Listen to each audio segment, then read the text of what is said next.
I want to briefly go over this story as presented in the book of Adam and Eve, also called the conflict of Adam and Eve with the Satan.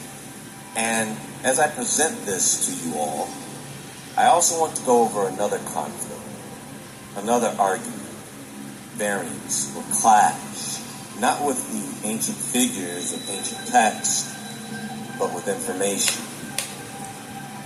Right now, we are living in a day and age where all this stuff is out of control.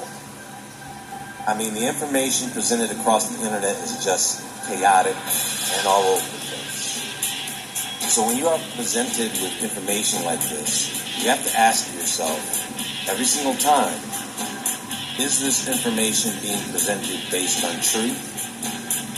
And it's probably just another opinion.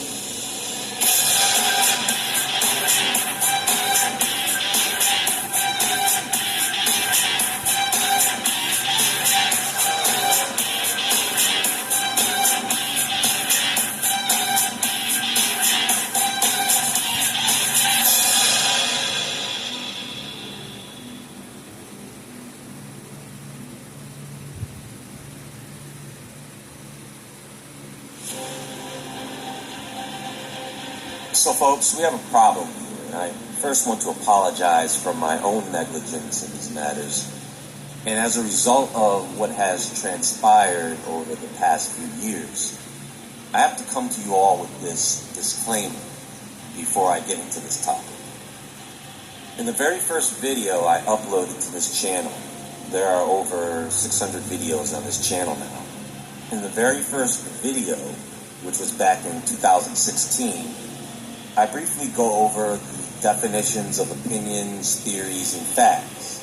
Anyway, the video was about Nibiru, or Planet X, and the reason I started off the video talking about opinions, theories, and facts is because of the very thing that is happening today.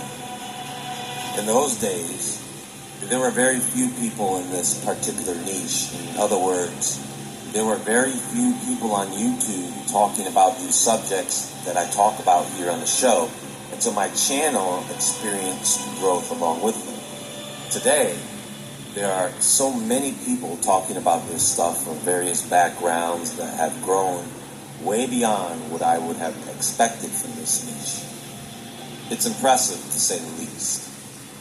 How many people have you seen go on a broadcast or podcast like the Joe Rogan Experience and talk about these subjects almost as if their information was a matter of fact? A lot of authors do this. Now, I'm not an expert. I've never claimed to be an expert in these subjects. I'm not an expert, scientist, or doctor. I'm really just a person who has a passion for these topics. And when I think about it, when the thought enters my mind to give you a disclaimer, at that point, I will tell you if something is a fact or opinion or just a theory, when it comes to mind to do so. Some of the things I say are true. Some of the things I say are speculation. Some of the things I say are theories, normally published theories. And some of the things I say are just my opinion. But I don't always let people know which is which, and that is what I have to apologize for, because what I am seeing today is just a mess.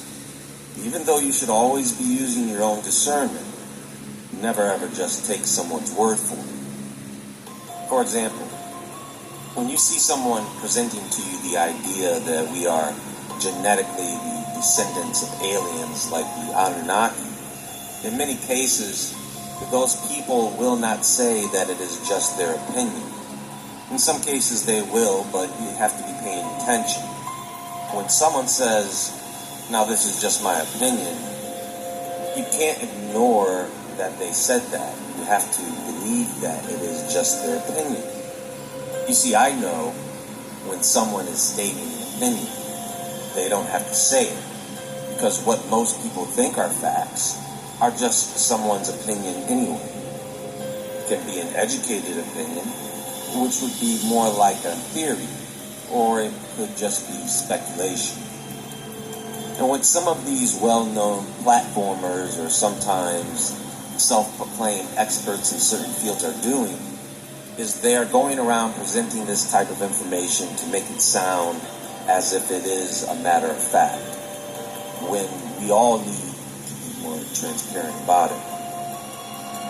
For example, folks, the Emerald Tablets of Thoth, the Atlantean, there are no actual real-life tablets. It's a story, a 20th century story, and an entertaining concept. There is an Emerald Tablet of Hermes, but that is believed to have come from old 7th to 9th century Arabic writings and literature, not from an actual physical tablet, you see? Every time I hear someone say that the Anunnaki came here and engineered us to mine gold, I know that is just someone's opinion. And that opinion has been peer-reviewed and basically dismissed. It's just an idea, an interpretation. It's something that may be a possibility, but not a probability. Okay? So, with all that said, I want to make it very clear that what I'm about to present is pseudepigraphical, meaning the writings are attributed to biblical figures but were actually written by unknown authors well after the events described. The Reverend Solomon Caesar Milan, the translator of this particular text, believes this to be a Christian word dating back to the 5th or 6th century. Now, what's in the conflict of Adam and Eve with Satan? Well, listed by the author are 4 books. Book 1 takes in the whole life of Adam and Eve from the day they left Eden, their dwelling in the cave of treasures, their trials and temptations, Satan's manifold apparitions to them, and the Word of God coming to comfort and help them. Then the birth of Cain, of Abel, and of their twin sisters. Cain's love for his own twin sister, Luluwa, whom Adam and Eve wished to join to Abel, hence Cain's hatred and murder of his brother, and Adam's sorrow and death.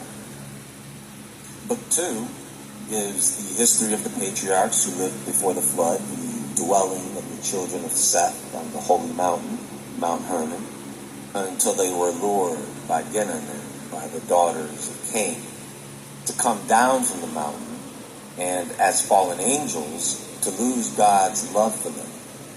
Then Cain's death, when slain by Lamech the blind, and the lives of the other patriarchs until the birth of Noah. Book 3 gives the history of the building of the ark, of the flood, of the settlement of Noah and his family, and of the carrying of the body of Adam to the middle of the earth, the growth of idolatry under Nimrod, the destruction of idols, and the call of Abraham. Book 4 gives a short history of the patriarchs, judges, and kings, from Abraham to the coming of Christ. Today, I just want to cover certain parts of Book 1, which I find to be very interesting, so I'll try and tell you about what's written in there in a more digestible form. Now in the first chapter, we go back to creation, the third day. God establishes the garden in the east of the earth. Outside of the garden, there's a sea that has the properties of washing away sins.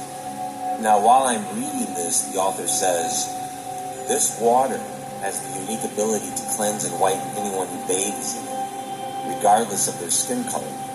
And I'm thinking, what's that supposed to mean? Now, this sea is important because, get this, God knew ahead of time what was going to happen with Adam. And so he knew that Adam would screw up and his children would be born screw-ups, and they would also die. And because some of those children would be righteous people, after resurrection, they would then be able to bathe in the sea to be cleansed. That's why when he kicked Adam and Eve out of the garden, he told them to live in the cave of treasures underneath the garden, instead of to the north where this cleansing sea was. That way they wouldn't be able to wash away their sins. God wanted them to never forget what they did. Maybe that sea would have erased their memory of it. I don't know. So, in chapter 2, they are coming out of the garden, and all they can see is this big open space of rocky landscape, which I can imagine would have been extremely intimidating for them at first sight. And so they fell to the ground and fainted, I guess you could say, because it reads, "This sight frightened them so much that they fell down and were overcome with fear, feeling as though they were dead." Feeling as though they were dead. So in my mind, I'm thinking, oh, that's just someone fainting, right? Well, Adam and Eve do that a lot. All they do is faint after everything, and they constantly bother God all day. Look at this cave. I can't believe we have to live in here. You remember the garden, how dope it was? Oh, man. And God has to keep telling them, stay strong and stop whining. I tell you what, after about 5.5 days, you can go back in the garden. And Adam was like, really? Only 5.5 days from now? And God said, no, silly. 5.5 God days, not human days. That's 5,500 years from now. That's when I'll come down in the flesh and fix everything you screwed up. Listen to this part. This part here comes from chapter 4. But Adam and Eve wept for having come out of the garden, their first abode. And indeed, when Adam looked at his flesh that was altered, he wept bitterly, he and Eve, over what they had done. And they walked and went gently down into the cave of treasures. And as they came to it, Adam wept over himself and said to Eve, "Look at this cave that is to be our prison in this world, a place of punishment. What is it compared with the garden? What is its narrowness compared with the space of the other? What is this rock by the side of those groves? What is the gloom of this cavern compared with the light of the garden? What is this overhanging ledge of rock to shelter us compared with the mercy of the Lord that overshadowed us? What is the soil of this cave compared with the garden? This earth strewed with stones, and that planted with delicious fruit trees." And Adam said to Eve, "Look at thine eyes, and at mine, which afore beheld angels in heaven praising, and they too without ceasing. But now we do not see as we did. Our eyes have become of flesh. They cannot see in the like manner as they saw before." Adam said again to Eve, "What is our body today compared to what it was in former days when we dwelt in the garden?" After this, Adam did not like to enter the cave under the overhanging rock, nor would he have ever entered it. But he bowed to God's orders and said to himself, "Unless I enter the cave, I shall again be a transgressor." So they go into the cave of treasures, and it's completely dark. And so it doesn't take long before Adam throws a fit and falls to the ground in sorrow. Eve thinks he just died. So she prays to God to take her life instead. So God tells them, "You transgressed of your own free will until you came out of the garden in which I had placed you. Of your own free will you have transgressed through your desire for divinity, greatness, and an exalted state such as I had, so that I deprived you of the bright nature in which you then were. And I made you come out of the garden to this land, rough and full of trouble. If only you had not transgressed my commandment and had kept my law, and had not eaten of the fruit of the tree, near which I told you not to come. And there were fruit trees in the garden better than that one. But the wicked Satan, who continued not in his first estate, nor kept his faith, in whom was no good intent towards me, and who, though I had created him, yet set me at naught, and sought the Godhead. so that I hurled him down from heaven. He it is who made the tree appear pleasant in your eyes, until you ate of it by hearkening to him. Thus you have transgressed my commandment, and therefore have I brought upon you all these sorrows. For I am God the Creator, who, when I created my creatures, did not intend to destroy them. After they had sorely roused my anger, I punished them with grievous plagues until they repent. But if on the contrary they still continue hardened in their transgression, they shall be under a curse forever. After hearing God's words, Adam wept, thinking about the garden. God explained that before their disobedience, they had a brighter spiritual nature that allowed them to perceive distant things. But now, after their transgression, their vision was limited to what was near. Now after that, they went back to the garden gate crying, and found the water that flowed into the garden while they were outside the gate. And so they were so broken up about everything, they basically tried to drown themselves in the water. And they fell in. God saw them lying in the water and sent an angel to drag them out onto the surface, and they stopped breathing. It states, Then the angel went up to God, was welcomed, and said, O God, thy creatures have breathed their last. Then God sent his word unto Adam and Eve, who raised them from their death. So already there is a lot to unpack. For example, what type of human beings were they before getting kicked out of the garden? Apparently, before they were kicked out of the garden, there was no 24-hour day and night cycle, only day. Adam thought the night sky was a curse, but God reassured him that the light would return in a few hours. And when the sun did rise, Adam thought the sun was God. For I made thee of the light, and I willed to bring out children of light from thee, and like unto thee. But thou did not keep one day my commandment, until I had finished the creation and blessed everything in it. Then I commanded thee concerning the tree, that thou eat not thereof. Yet I knew that Satan, who deceived himself, would also deceive thee. So I made known to thee by means of the tree not to come near him. And I told thee not to eat of the fruit thereof, nor to taste of it, nor yet to sit under it, nor to yield to it. Had I not been and spoken to thee, O Adam, concerning the tree, and had I left thee without a commandment, and thou hadst sinned, it would have been an offense on my part for not having given thee an order.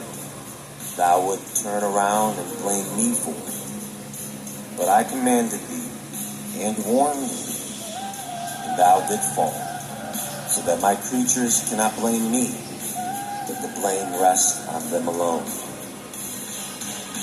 I have to admit these texts get pretty crazy, because there is no author attached to them, really. The most I can do with it is absorb the lessons in it. And I think you all get the point on how to look at these types of texts. So there is a lot more to cover here, but I just wanted to show how ideas can become distorted if you aren't paying attention to the source of information. It's a good story that would make a great movie, but especially without an author, it just remains only a possibility. Much love, Israel.